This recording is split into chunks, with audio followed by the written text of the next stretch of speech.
Hello again. I know that I spoke about this a few days ago, but I see that the Church of England are now pulling out all the stops in their efforts to persuade those unfamiliar with the Bible that the Holy Family were really asylum seekers, which means in turn that no true Christian should object to hundreds of thousands of illegal immigrants arriving in our country. The basic idea behind this campaign is flawed and the logic supporting it weak. But then that's the modern church for you. Posters have been produced, one of which may be seen in the thumbnail to this video, showing Mary, Joseph, and Jesus reimagined as modern refugees.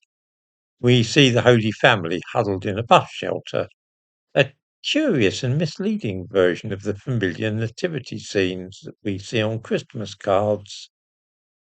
The difficulty is, of course, that when Mary and Joseph were watching over their newborn baby, they weren't refugees at all.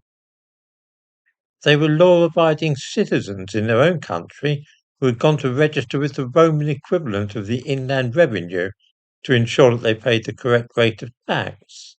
That's what they were doing in Bethlehem. They were not fleeing from persecution. Later on, when the civil authority began killing babies, they did, of course, move to the nearest safe country, which was neighbouring Egypt. Viewers might observe, though, what they did not do when they arrived in Egypt, where they were safe.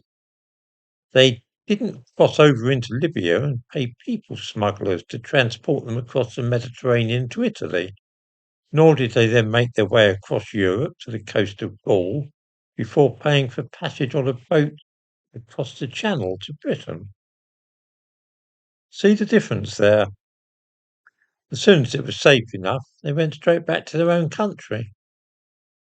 The attempt to equate Mary and Joseph with modern asylum seekers is such a threadbare and tired old trope that I'm surprised it's still going.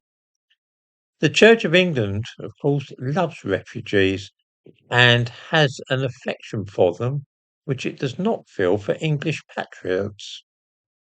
Our own national church prefers foreigners to English men and women, and if that doesn't strike you as odd, then perhaps you've never considered that this church is called the Church of England for a reason. Not, of course, that it should be restricted to English people, but that's certainly where it was founded and should have its heart.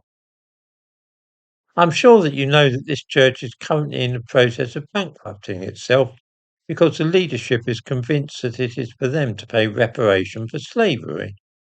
Rather than repair churches or pay vicars a decent wage, the intention now is to spend at least £100 million in researching the connections between the Anglican Church and slavery, and also to give a lot of money to black businesses and educational initiatives. Some in the church don't think that's enough and that £1 billion, that is to say 1,000 million, would be a fairer sum to allocate for this purpose.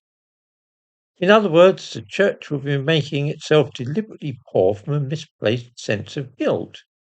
When you add to this the mad scheme of a group of Anglican clergy to picket a carol service because Tommy Robinson is organising it, and you can see that our national church is in dire trouble.